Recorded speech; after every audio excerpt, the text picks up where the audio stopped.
Ayon sa Matthew chapter 24 verse 27, "For us the lightning cometh out of the east, and shineth even unto the west. So shall also the coming of the Son of Man be." Sapagkat gaya ng kidlat na kumikidlat sa silanganan at nakikita hanggang sa kanluran, gayon din naman ang pagparito ng anak ng tao. Sambahin ka, praise you, worship you, Lord God. Hallelujah. Maraming salamat, O God Lord, sa umagang ito na muli kami pinagtipon-tipon dito sa iyong bahay panambahan, Panginoon. Yes, Lord. Dalawa man o tatlong magkatipon, O God Lord, alam kong nariyan ka sa aming kalagitnaan, O God Lord. Hallelujah.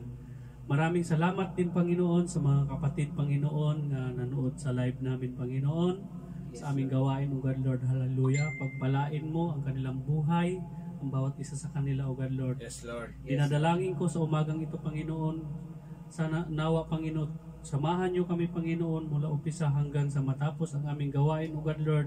Amen. Gabayan mo kami, Panginoon, anumang lumabas na mga sounds dito sa iyong bahay panambahan, O God Lord. Nawa pagpapala ito sa nakakarinig sa amin, O God Lord. Pagpapala sa kanilang buhay, O God Lord. Pagpalain mo ang bawat isa, O God Lord. Yes, Lord.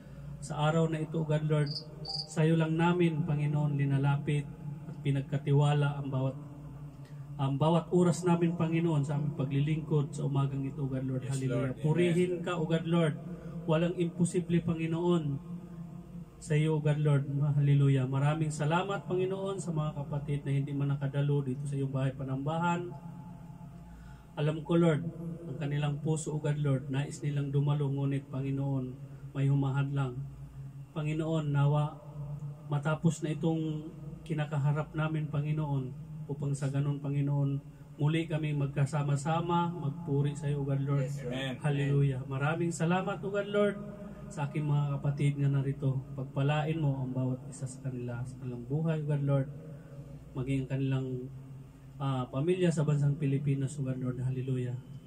Pagpalain mo, pakaingatan mo, God Lord. Hallelujah. Maraming salamat, Lord. In Jesus' name we pray. Amen. Amen. Amen.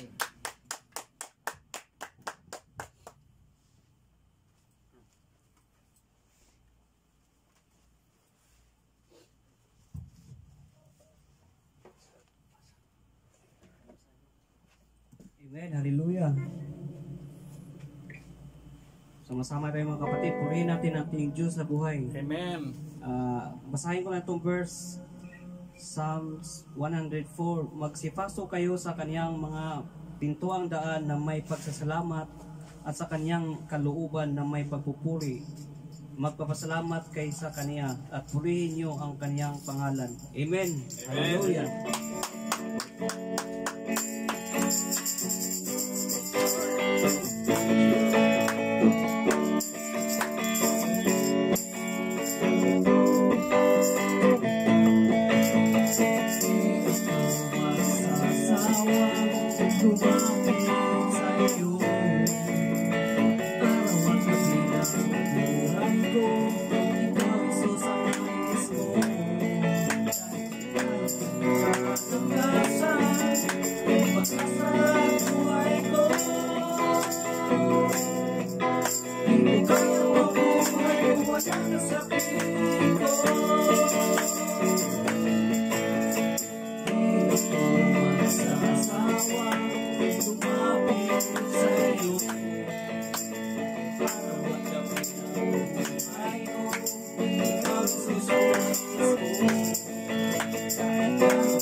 Hallelujah,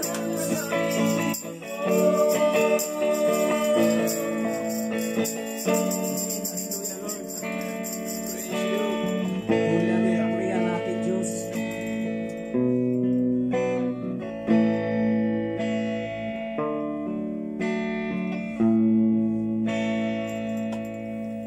Alam kong may magagawa ang Diyos.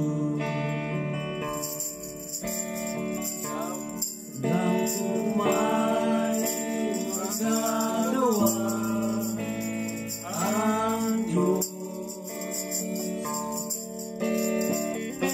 Kung ako'y magtatapat sa Kanya'y maglilingkod, alam kong may magagawa ang Diyos.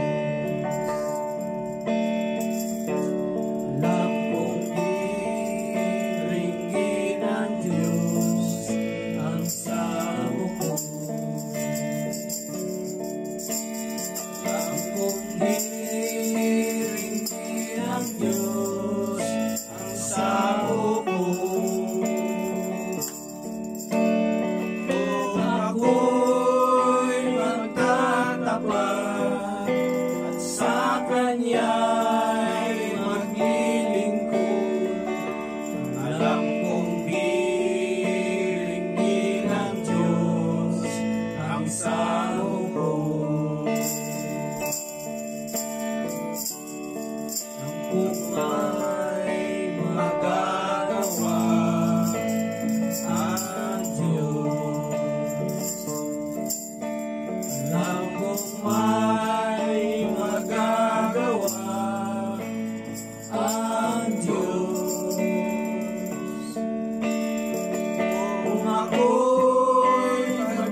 So Lord, we continue to praise you. We continue to worship you, O God, sa araw pong ito.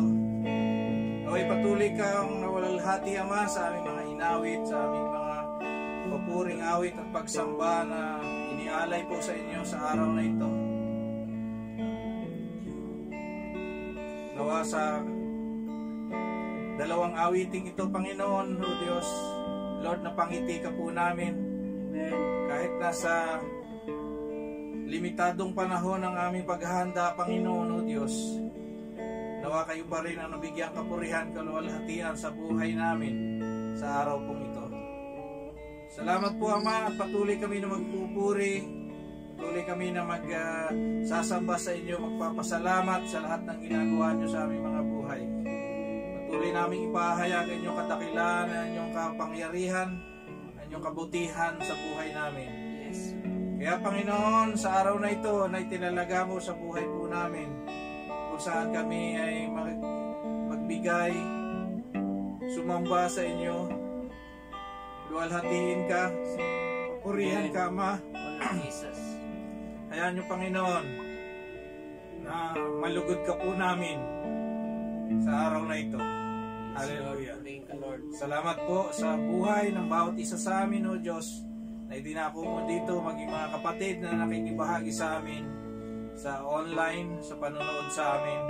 Pagpalain niyo nga po ang bawat isa, maging lahat ng makikinig sa inyong pong mga mensahe, sa inyong salita sa araw na ito.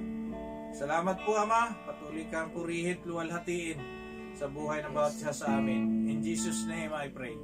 Amen and amen. Amen. So, isang magandang araw po, isang pong magandang umaga sa inyo, mga kapatid. At purihin po ang Diyos muli sa buhay ng bawat isa sa atin. Tayo sa araw na ito ng Friday ay kahit sa ganitong munting gawain ay mabigyan natin pa rin ang kapurihan, kaluwalhatian ng ating buhay na Diyos, upang sa ganun ay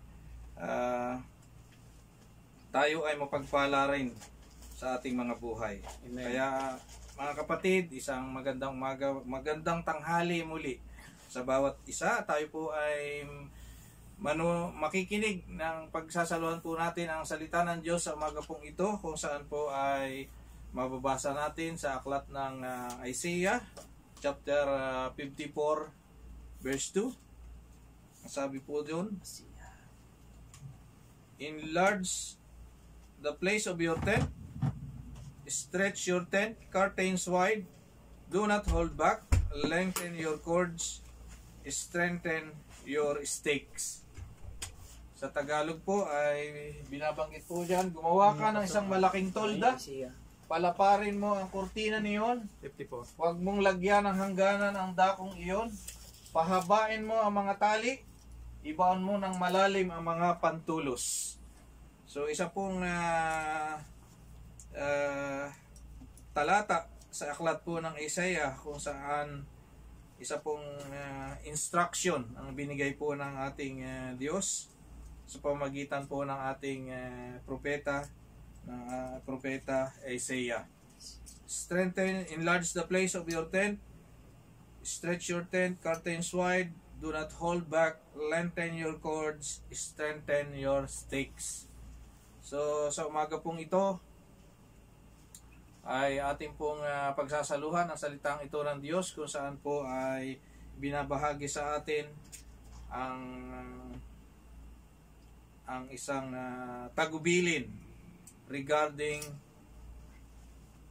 stretching our tent. So ito pong tent nung araw ay isa pong mahalagang structure ng mga tao, kung saan po ito ay ginagawa ng mga Israelites, kung sila ay nagpapalipat-lipat ng lugar.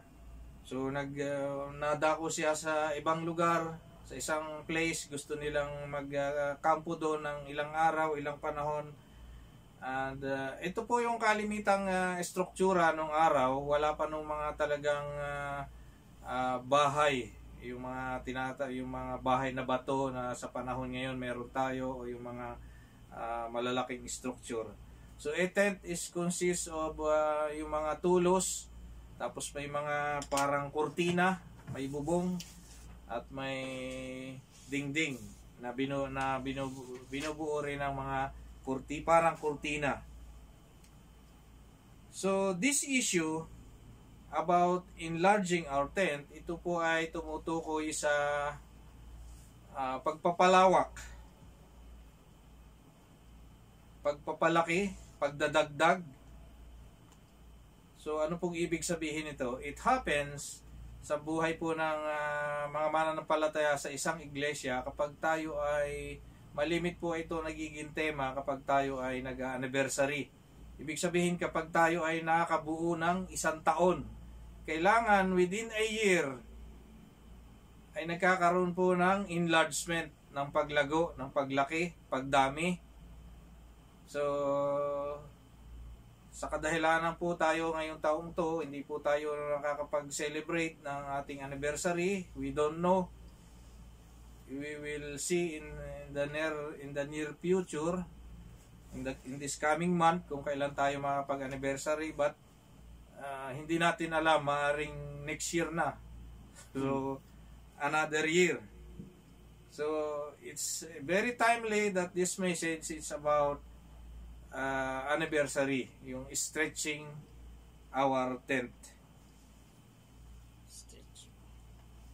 When we say stretching our tent, it refers to a church growth o yung paglago po ng iglesia. Tumutukoy po yung paglago sa hindi lang sa paglagong espiritual ng mga mananampalataya, kasabay din po niyan kasama yung pagdagdag ng bilang, paglayo ng mga naaabot natin, hindi yung dun lang tayo nag-gather sa ating within the church. Marami tayong nami-minister sa labas. Mostly ang ministering nangyayari lang sa loob, but when we say we want to stretch, we want to enlarge our territory, means we want to go out and minister outside to other people, not only to believers but even to unbelievers. That's the picture when we want to enlarge our territory. When we talk of anniversary issues, we talk about our past, what happened in our for the past 1 year. Ano ba yung nangyari ng mga nakaraang taon? So we look backward.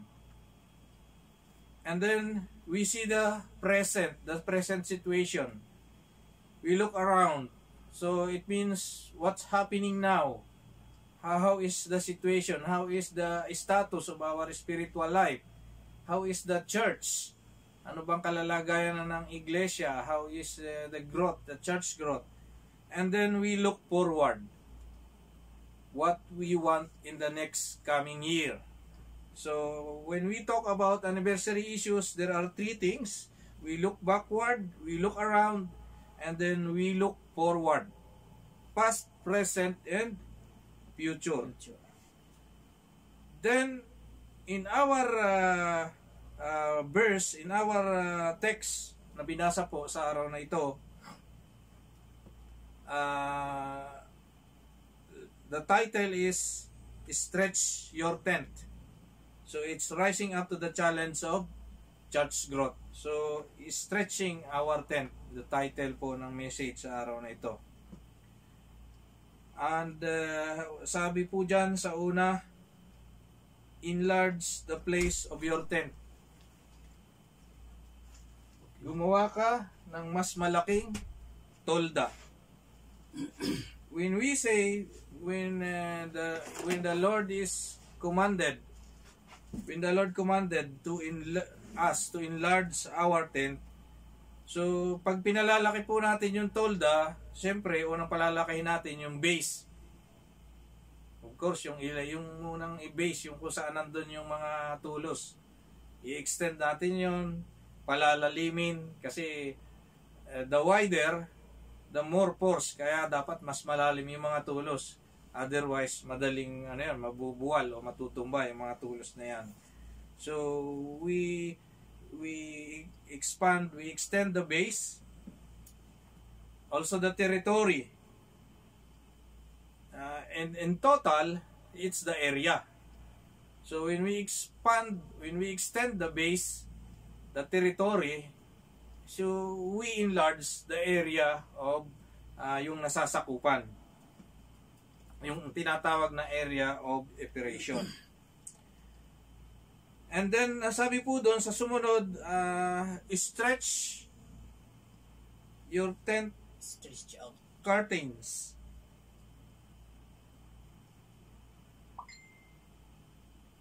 We want to stretch. When we say stretch, we pull it out, we pull it longer, we pull it wider. Sabi po dyan, curtains wide curtains wide. Pahabain. Ibig sabihin, pag wide, talagang lalaki. Malapad ang masasakupan. Palalakihin, lalapad, lalaki. We say, stretch your tent curtain wide. Pag sinabi kasing curtain wide, it refers to the four corners of our tent. Normally naman, ang tent natin, four corners Bihira naman, wala naman, bihira yung three sides lang, yung triangle ang tent. Laging four corners yan, yung ating tent, kung tayo gumagawa. So, when we stretch our curtains, our walls, curtain wide, so the four corners, the four curtains, ay lalaki po yung nasasakupan. So the curtains is it's like the wall. Kung sa bahay, it's like the wall. The only functional architectural feature of the tent. So yung mga wall, yun yung yun yung pinaka-architectural component ng tent. Napapalapad yun, na-stretch. It means that when we stretch our curtain, what does it mean? We add resources. Diba, yung curtain, pag in-stretch natin, kahit di man na-stretch, so maaaring dagdagan natin ang dugtungan natin. Dudugtungan. So, we add resources. And when we apply it in our church, in a church growth, so means the physical of the church, pwedeng palakihin yung bahay panambahan. It can also mean a social and spiritual. Amen. So physical, social, and spiritual, when we say stretch your tent curtain wide,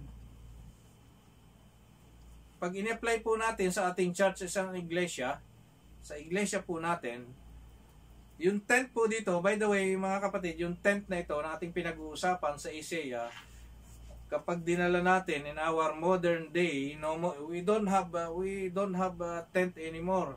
We have already churches. So, tumutukoy po ito yung tent na ito sa mga churches sa panahon po ngayon. So our church has a physical building. We have a social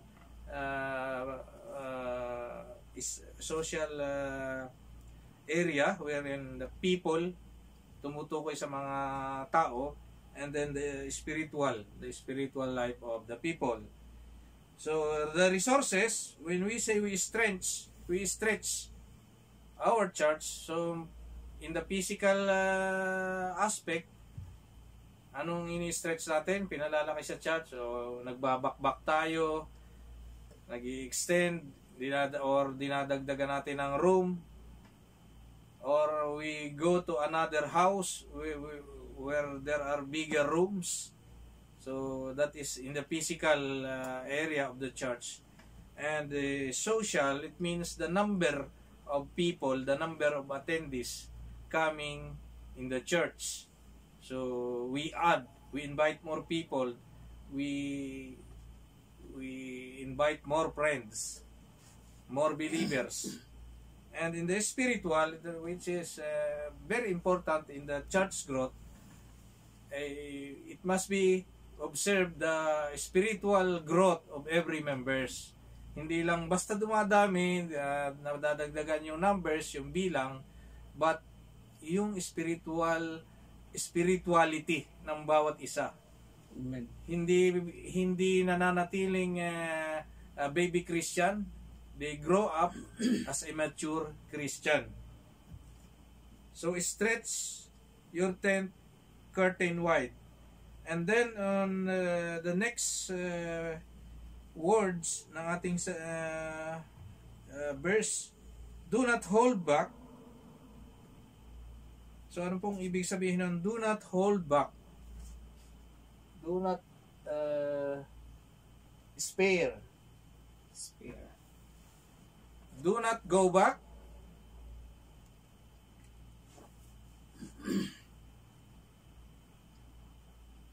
Do not hesitate. And do not spare any effort, materials, commitment. So, wag na tayong titigil pa. Let's move on, sabi niya. Don't stop, don't hold back, or babalik, umurong, or do not hesitate, yung bang tubili. Ayaw, di ba yung when you are in hesitation, you don't want to move forward. Parang ikaw ba ihahakbang na hindi? O doon na lang, mananatili o uurong. Do not hesitate or do not spare any effort, materials, commitment. So, if there are our effort, our materials, resources, our commitment, we should not spare them or yung sasayangin na lang natin. We need to utilize, we need to use them, our effort, our materials, to move on, to move forward. Amen.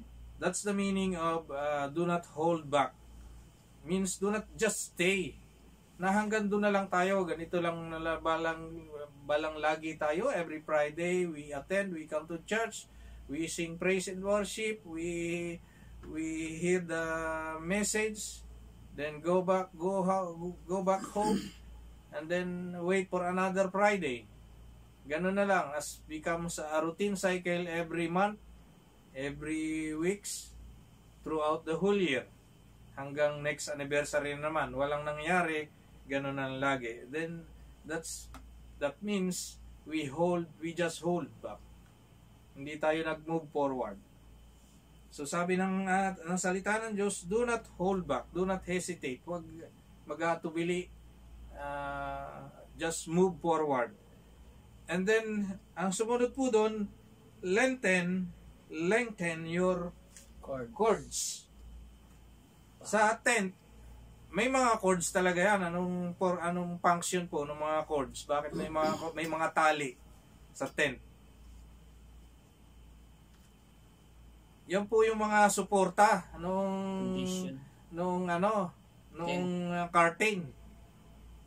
Kung walang mga cord, Laylay. ay naglaylay o mahirap. Linipad ng hangin. So, ito ring cords yung ginagamit natin na tali para fully stretch yung mga curtain, di ba? Di po ba mga kapatid?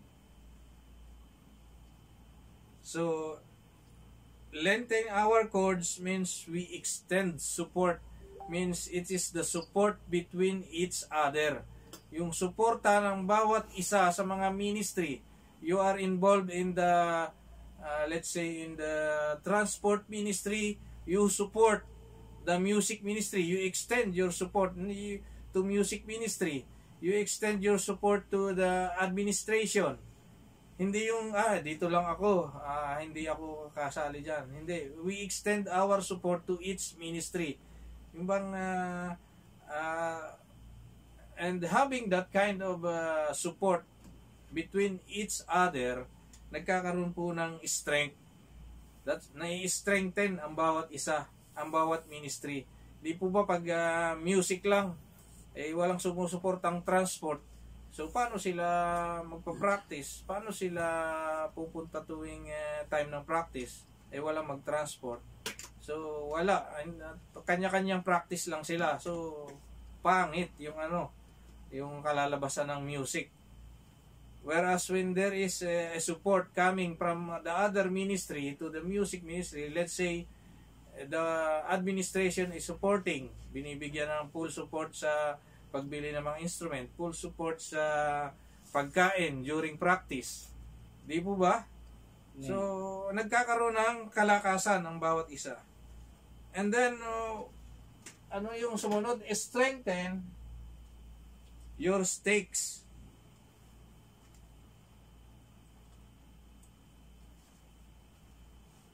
Sa Tagalog, ibaon mo ng malalim ang mga pantulos. Yan. Ito pong mga tulos, dito nakatali yung mga chords. Di po ba mga kapatid? So, kailangan daw malalim. It's the anchor. Yung talagang nagpapatibay. Kasi kung mababaw lang ang mga pagkabaon ng mga tulos sa isang tent, ay konting hangin lang. Hindi mabubunot na itong mga tulos na ito. Magkakawindang-windang na yung mga curtains. At yun na, yung tent natin, wala na blown up na.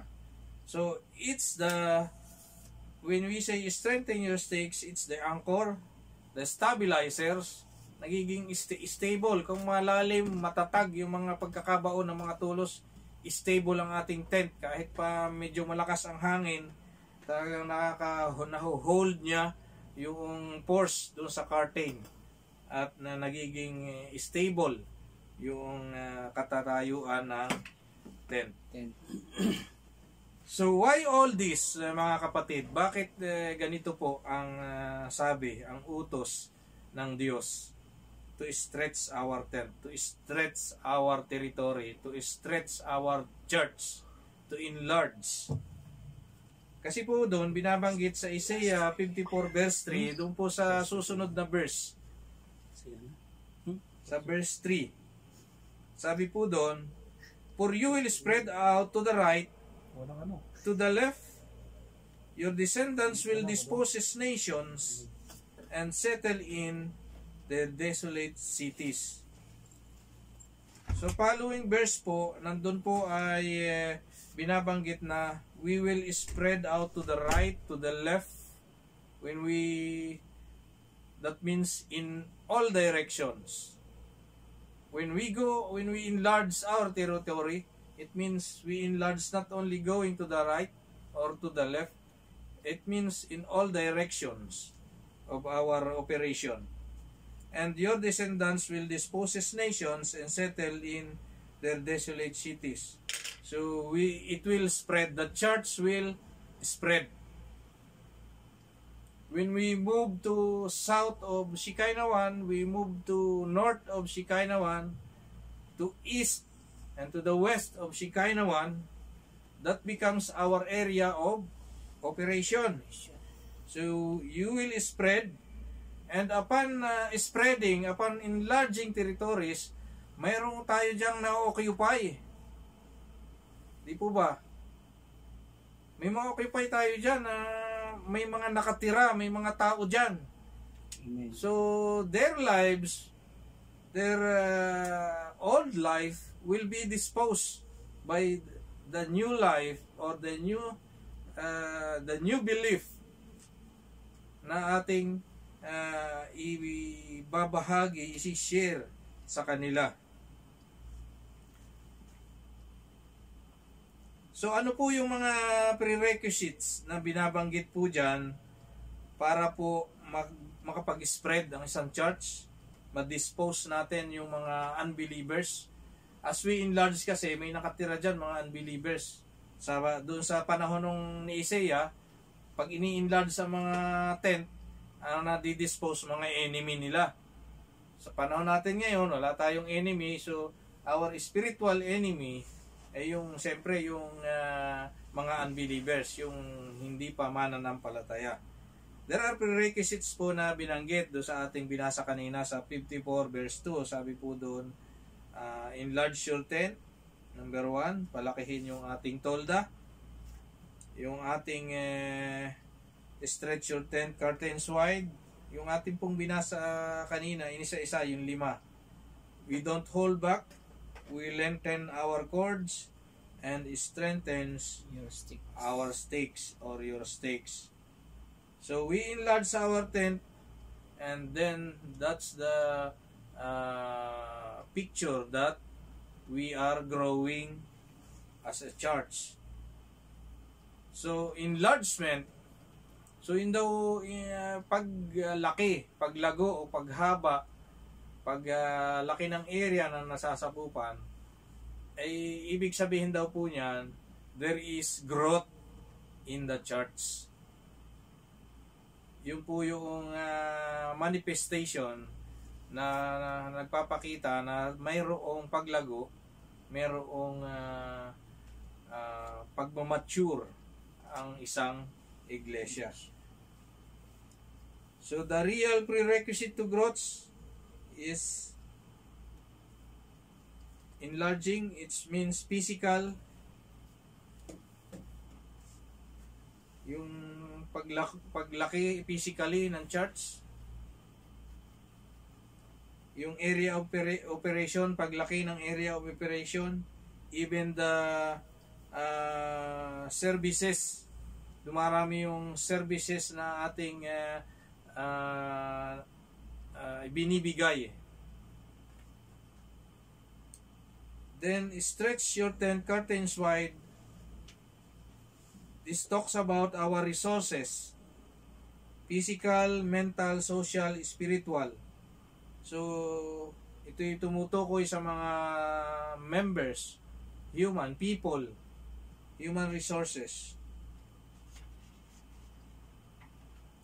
Do not hold back.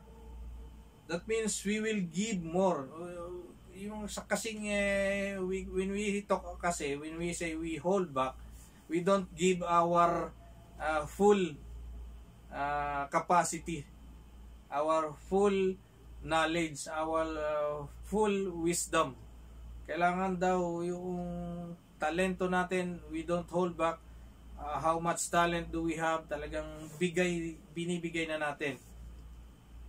That is one component we want to enlarge our tent.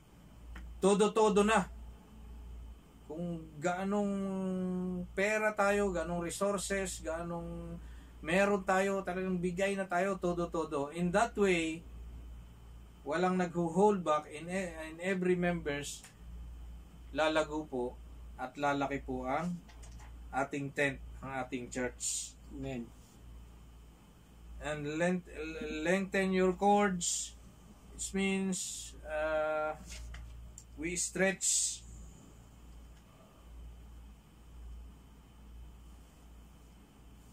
We extend support. And when we say we strengthen your stakes, diyan po pumapasok pag talagang pinalalalim natin, 'di ba, yung sabi diyan, ibao ng malalim sa Tagalog, mga pantulos. Ano ibig sabihin po niyo? Palalalimin yung ating kaalaman, palalalimin yung ating pundasyon.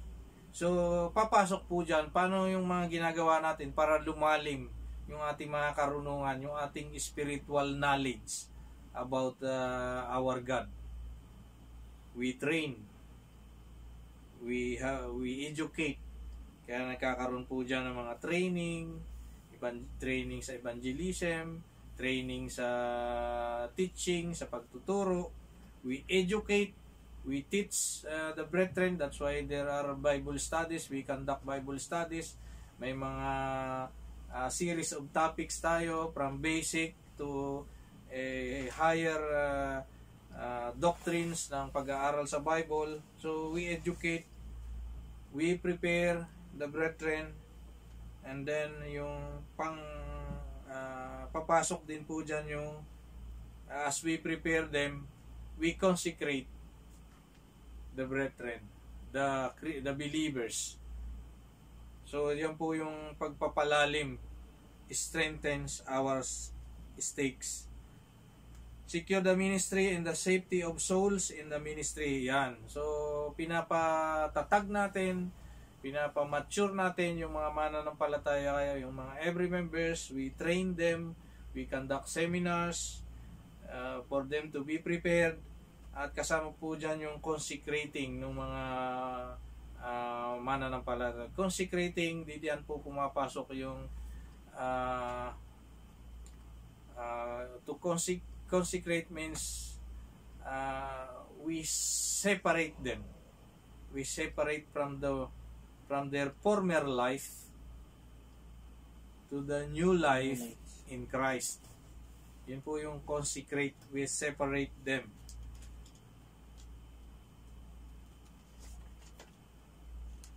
And then having all those 5 prerequisites na binabanggit po dyan on how we can stretch our tent. Enlarging, stretching, curtain wide, do not hold back, lengthen your cords, strengthen your stakes. So, yan po yung mga components, yung mga kinakailangan upang yung ating pong iglesia after 1 year, in the next coming anniversary, in the next year of operation, ay maging malawak na malago ang area ng ating operation. We will no longer operate just within the church. We will operate beyond the church. Hindi lang dito sa loob ng bahay panambahan, but hanggang dun sa labas na ang ating operation. We go outside after the service, we minister, we share the gospel outside. So, yun po yung mga kinakailangan natin sa paglago po ng ating iglesia. So, yun po mga kapatid, yung ating pong salita ng Diyos sa araw na ito. It's regarding about our church. Stretching, enlarging the church physically, not only in area, but also in numbers. Kasama po yung numbers ng believers. Malaki nga ang church, ganun pa rin ang dami ng dumadalo. So, hindi yung kasama po dyan. At the same time, dumarami ang attendees, dumadami ang members, but nagmamature po yung mga dating members. As sila po yung nagiging mga trainer or educator ng mga mentor ng mga bagong believers. So, yan po yung ating salita ng Diyos sa araw pong ito, sa umaga pong ito. Nawa mga kapatid, ito po ay nagbigay ng na-inspired po tayo sa salita ng Diyos that God is commanding. It's really a command from God. Sabi, stretch your tent. He talks to the people, to His people, to each every one of us. Because we are, pag sinabi nga natin, what is the church? Hindi naman talaga tumutukoy yung church sa isang physical na building, but sa bawat member. So we are the church, each one of us. So the Lord or our God is talking to us for us to not only to enlarge our area of operation, but to be in the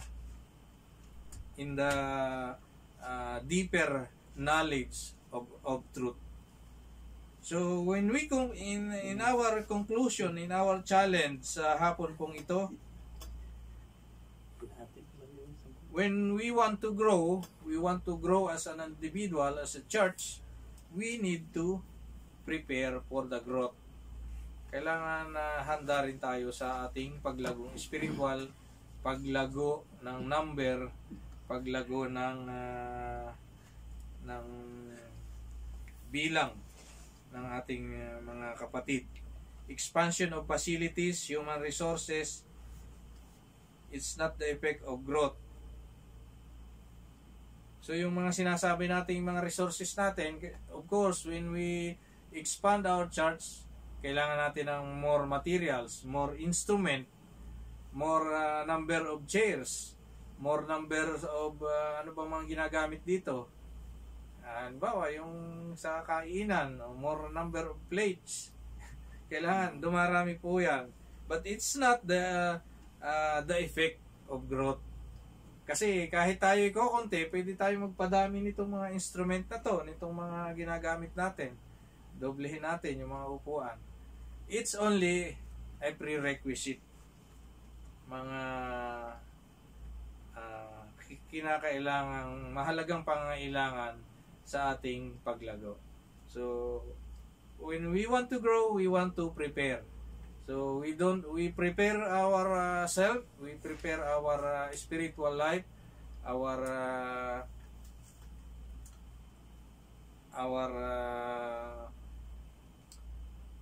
tawag doon, spiritual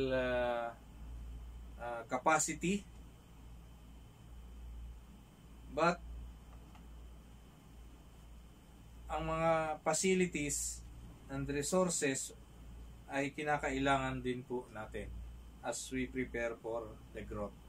So, nawa mga kapatid ay nagbigay ito sa inyo ng kaunting kaalaman, kaunting hindi lang konti, but a clear picture of what God wants for a church. That God doesn't want a church to remain as is na ganon. He wants us to be growing, to be expanding. Not only in our own self, yung sa sarili natin.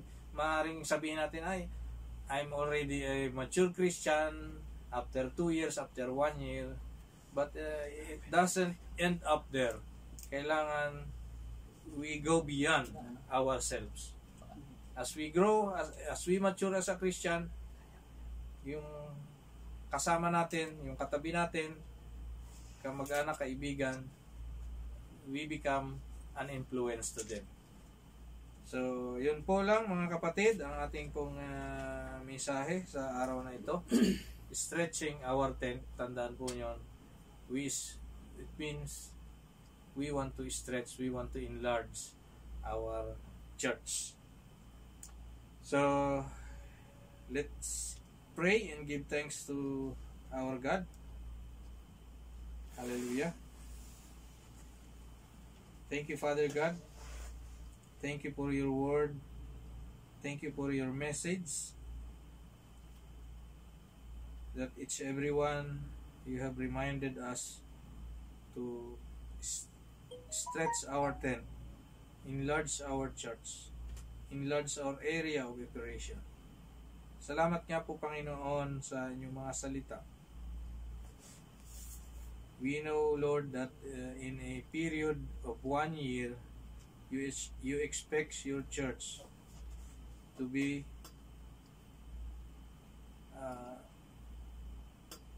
in a wider area of operation.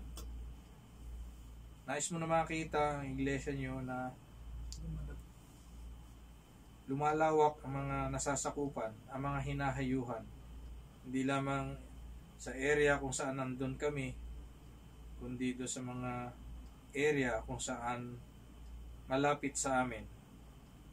Kaya Ama, salamat po sa inyong pong mensahe, salamat po sa inyong mga salita, at habang nagnanais po ang bawat isa sa amin, habang ninanais namin na makaganap, matupad yung mga salita mong ito, Lord, we pray and we ask you to help us to provide everything sa aming, to prepare everything, mapaghandaan namin yung mga bagay na pangangailangan namin sa ninanais namin na paglago o paglawak ng area ng aming operation.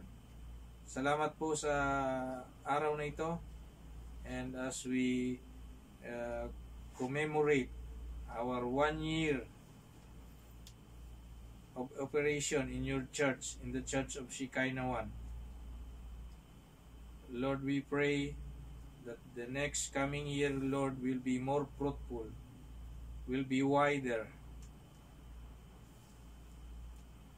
At tulungan mo po kami na ang bawat isa sa amin tunay nga maging kabahagi sa paglagong ito.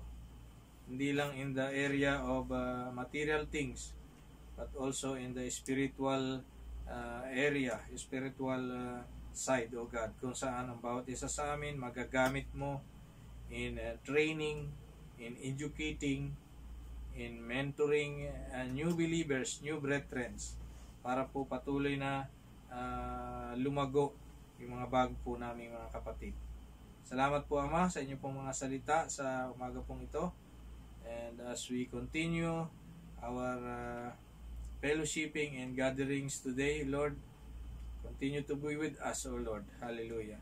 Salamat po muli. In Jesus' name I pray. Amen and amen. Amen.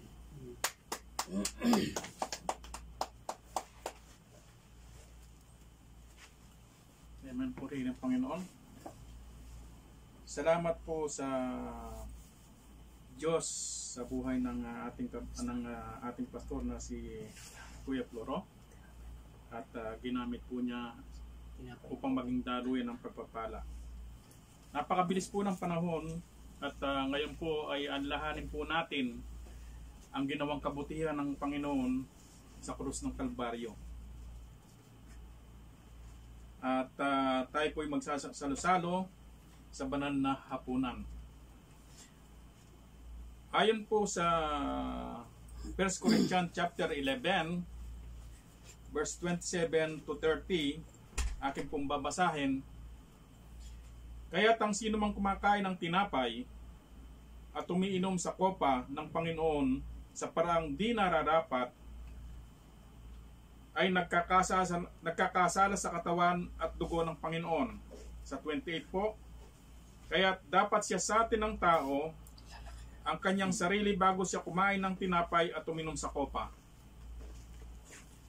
Sa 29, sapagkat ang sino mang kumakain at umiinom nang hindi kinikilala ang kahalagahan ng katawan ng Panginoon ay kumakain at uminom ng kahatulan laban sa kanyang sarili.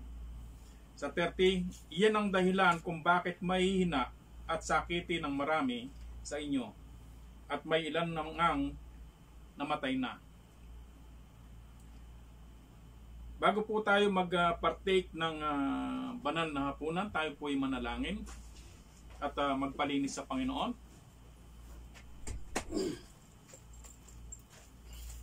Purihin ka, Panginoon. O Amang Diyos na makapangyarihan sa lahat, maraming salamat po sa pagkakataong ito na kami binigyan nyo ng karapatang mag-partake ng banal na hapunan.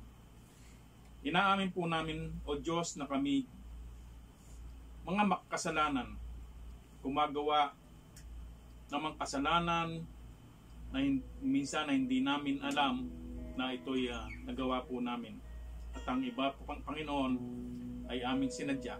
Kaya sa oras na ito, Panginoon, idinadalangin po namin at inilalapit sa inyo na patawarin po niyo kami, Panginoon, upang maging karapat-dapat kaming mag-partake ng banal na hapunan. Inaalala po namin, Panginoon, ang ginawa niyong kabutihan para sa amin, Panginoon. Kaya po ang lahat ng pasalamat, papuri ay tanging sa inyo lamang. In Jesus' name we pray. Amen. Amen.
Kalbaryo ay tumingis.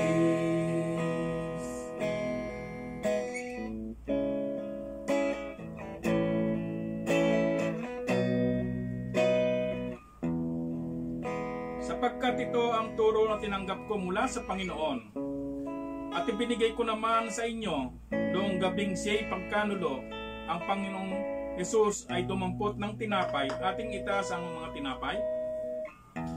Nagpasalamat at pinagpira-piraso ito, at sinabi, ito ang aking katawan na inihandog para sa inyo. Gawin ninyo ito bilang pag-aalala sa akin. Sabay-sabay po natin kainin ang tinapay.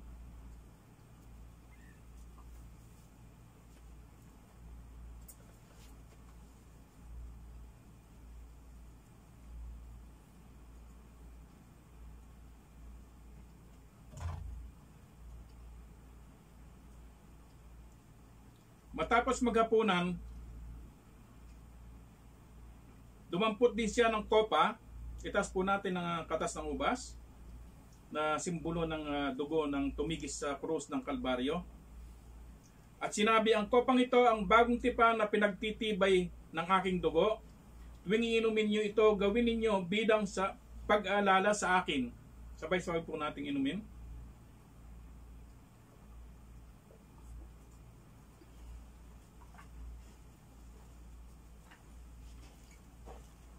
Sabi po sa 26, sapagkat tuwing kakain kayo ng tinapay na ito at iinom ng kopang ito, ay pinahayag ninyo ang kamatayan ng Panginoon hanggang sa kanyang muling pagparito. Tayo po yung manalangin. Maraming salamat po, Panginoon, sa mga instrumento na ginamit po nyo, ang tinapay at gayon din po ang ubas. At kami po ay nagpapasalamat sa inyo sa magandang ginawa nyo pa sa banal ng krus, Panginoon, ng Kalbaryo, o Diyos. Maraming salamat po. Ang lahat ng pasalamat, papuri ay tanging sa inyo lamang. In Jesus' name pray. Amen. Amen. Napakabilis ng panahon po. It is natapos na naman yung isang buwan at panahon po para balik natin ang ikapo sa Panginoon sa lahat ng ating mga kinita. Meron po akong babasahin dito. It is from 2 Corinthians chapter 9 verse 7. Si Pablo po ang nagsasalita dito sa verse 1.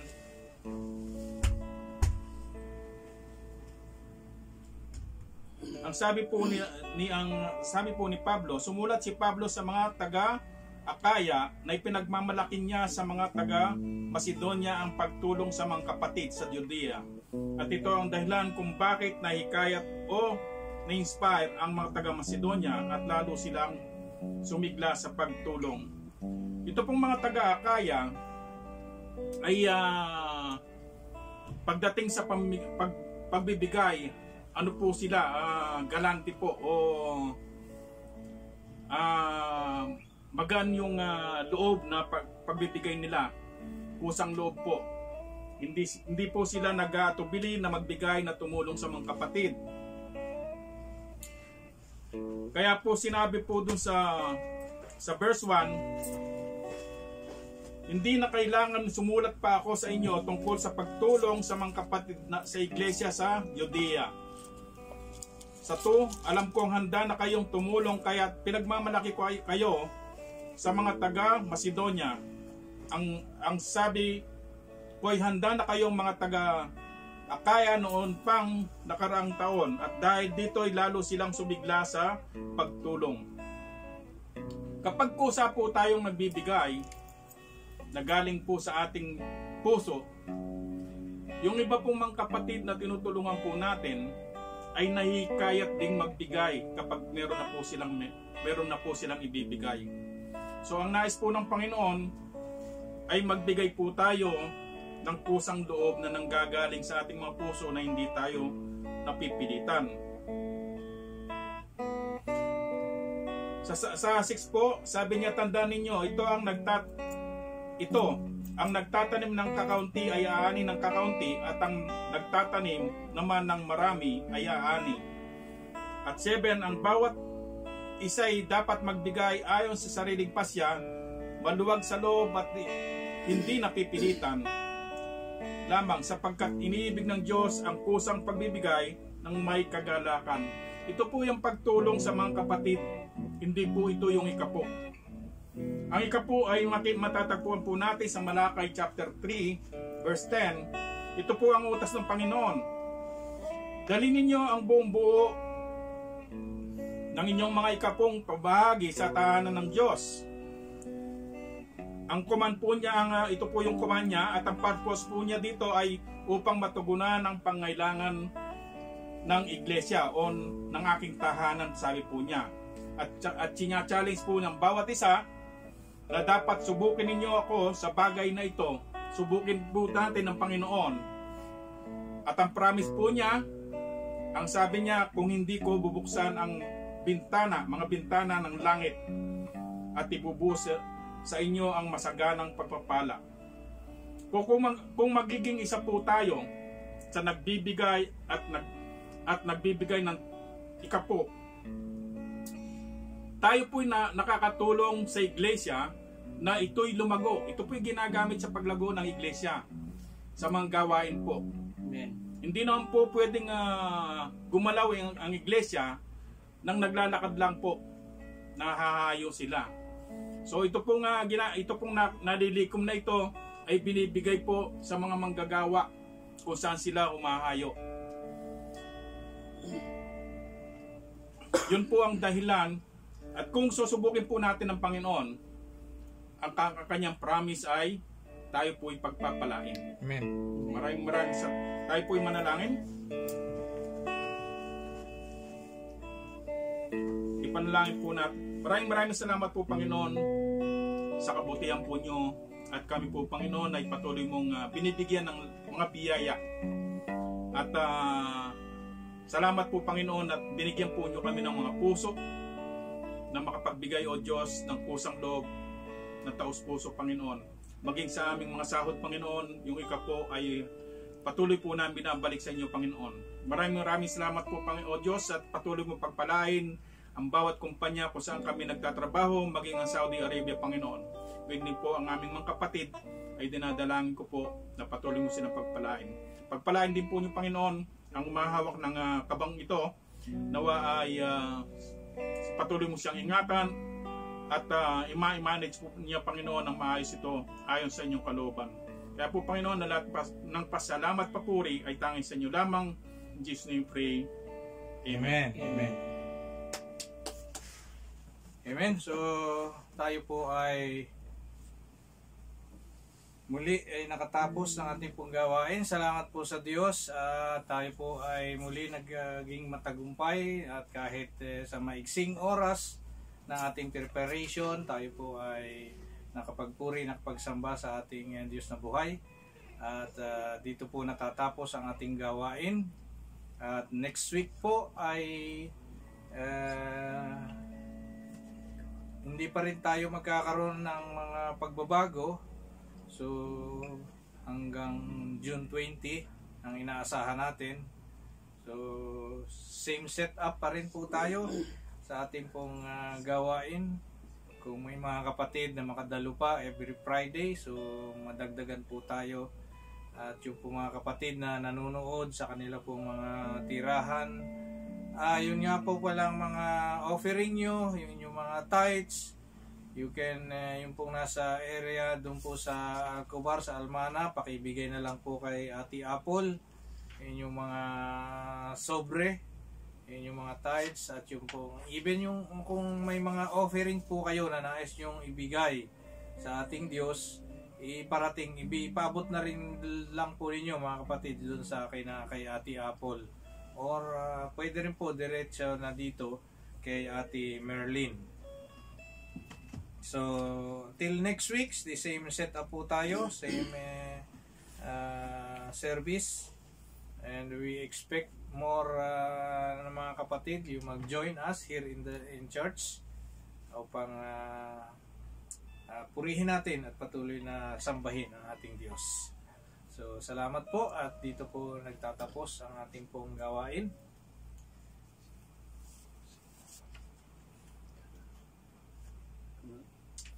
Amen. So, tayo po ay manalangin, magpasalamat sa ating Panginoon. Palakpakan po natin. Hallelujah. Salamat po aming Diyos muli sa katagumpayan po ng aming pong gawain. Salamat po sa mga kapatid na nakibahagi dito po sa iglesia nyo, sa buhay po ni Pastor Joe, ni Kuya Esri, ni Kuya Charlie at ang inyong pong lingkod. Lord, nawa kayo po yung nagalak po namin, nawa kayo po yung napapurihan, naluwalhati kahit sa maigsing gawain ito na aming ginawa dito sa inyong bahay panambahan. Kasama po namin aming Ama na pinasasalamatan yung mga kapatid na nakiisa sa amin, nanood po through online, maging yung mga kapatid na manunood pa ng inyong pong mensahe sa gawain pong ito, pagpalain nyo rin po sila. Anuman po lahat ng pangailangan, O Diyos, nawa ay nakatagpo nyo sa araw pong ito, O Diyos. At dalangin namin sa katagumpayan ng gawain ito, Lord, sa yung patuloy yung pag-iingat sa bawat isa sa amin, sa paghahatid po ng mga kapatid sa kanilang pag-uwi, ang patuloy niyong proteksyon ay aming hinihingi sa pangalan ng aming Panginoong Jesus. Salamat po, Ama. Patuloy ka lang na kumilos sa buhay namin, hindi lang sa araw nito, maging sa mga susunod na mga araw habang kami po ay nagtatrabaho. Patuloy naming alalahanin yung mga salita nyo, yung mensahe nyo, na tunay nga, O Diyos, na nandun yung inyo pong pagnanais na ang bawat isa sa amin ay maging kabahagi sa paglago ng aming pong iglesia. At sa ganon, O Diyos, ma-extend, mag-stretch out ang inyo pong iglesia. Maraming salamat po muli sa araw na ito, aming mga purihin ka at patuloy na luwalhatiin po sa pangalan ng aming Panginoong Jesus. Amen and amen.